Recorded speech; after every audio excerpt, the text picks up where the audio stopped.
Title: Lies and Desires.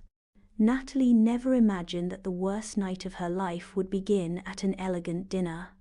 She adjusted her black dress and looked at her husband, Andrew, who was smiling with that assurance, he had always loved her.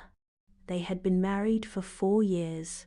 4 years in which she had believed in their unwavering love, until she saw his phone vibrate on the table. The name Emma it appeared on the screen. "Who is Emma?" Natalie asked, feeling a shiver run down her spine. Andrew took a second to react. Too long. "Just a co-worker." But her voice trembled. Natalie took the phone before he could stop her and read the message on the screen. "I miss you. When will you see me again?" The world collapsed in an instant. Keep this, Andrew," she whispered, feeling short of breath. "Natalie, I can explain it." "Explain what?" "That you have been deceiving me." The people at the dinner began to look at them, but Natalie and she didn't care. Rage and pain mingled within her in an uncontainable storm. "I didn't want you to find out like this," Andrew murmured, not knowing what to say. That was enough. Natalie, he got up and left the restaurant without looking back. That night, he didn't go home. He walked aimlessly through the city streets until, without realizing it, he arrived at a small bar far from the places that they used to frequent. He sat at the bar and ordered a whiskey.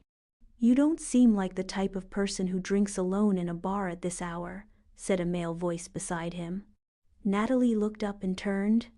She found a man with intense eyes watching her curiously. "Today is an exception," she replied with a bitter smile. "Let me guess, a broken heart?" She laughed, although there was no happiness in his laughter. "Rather, a broken marriage." The stranger nodded and raised his glass. "To second chances." Natalie stared at him. Perhaps, after all, that night would not be the PEO of his life. Perhaps it was the beginning of something new. Let me know if you want more details, more drama, or some unexpected twist. I'm here to adjust the story to what you are looking for. Lies and Deaths. Eos, Part 2. Natalie took a sip of her whiskey and let the burn go down her throat. She didn't know if it was the alcohol or the adrenaline of the betrayal. But at that moment, she didn't care about anything. "What is your name?" he asked the stranger. "Logan," he replied, with an intriguing smile. "And you?" "Natalie." He looked at her with interest. "I don't want to sound insensitive, Natalie, but if your marriage is roto, what do you plan to do about it?" She left the glass on the bar and slowly rotated it between her fingers. "I don't know. I never thought Andrew would betray me. I thought I knew him. Sometimes we believe we know people until they prove us wrong." Logan spoke in a tone that suggested he too had been hurt. Natalie noticed. "Were you also deceived?" He let out a light. He laughed and leaned slightly towards her. "Let's say I learned the hard way not to trust too much." For the first time all night, Natalie felt something other than pain. It was curiosity and attraction. Hours later, Natalie left the bar with Logan by her side. The city's cold breeze cleared her head a little, but her mind was still cloudy. "Let me take you home," he offered. She looked at him. Her body, Poe told him that she wanted to go with him, that she wanted to forget Andrew, even if it was only for one night. But her heart was not yet ready. "I can't," she whispered. Logan nodded without pressuring her. "It's okay. But if you ever need to talk, or just company, look for me." He handed her a card with his number before walking away. Natalie remained on the sidewalk, feeling that life was giving her two paths: the safe but broken past, or the unknown, where Logan was waiting for her. That night, she slept in a hotel far from Andrew.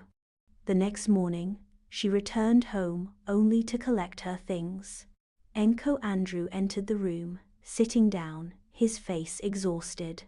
"Where were you?" he asked, his hair disheveled and his dark circles marked. "Thinking," she replied, coldly. Andrew got up and he walked toward her. "Natalie, I made a mistake. It meant nothing. I don't want to lose you." She felt her stomach churn. "It meant nothing. Then why did you continue with her?" "Because I was an idiot. But I love you, only you." For an instant, a small part of her wanted to believe him. 4 years together weren't easy to throw away. But then she remembered the message of Emma, the disappointment, the betrayal. "I can't forgive you," she whispered, her voice breaking.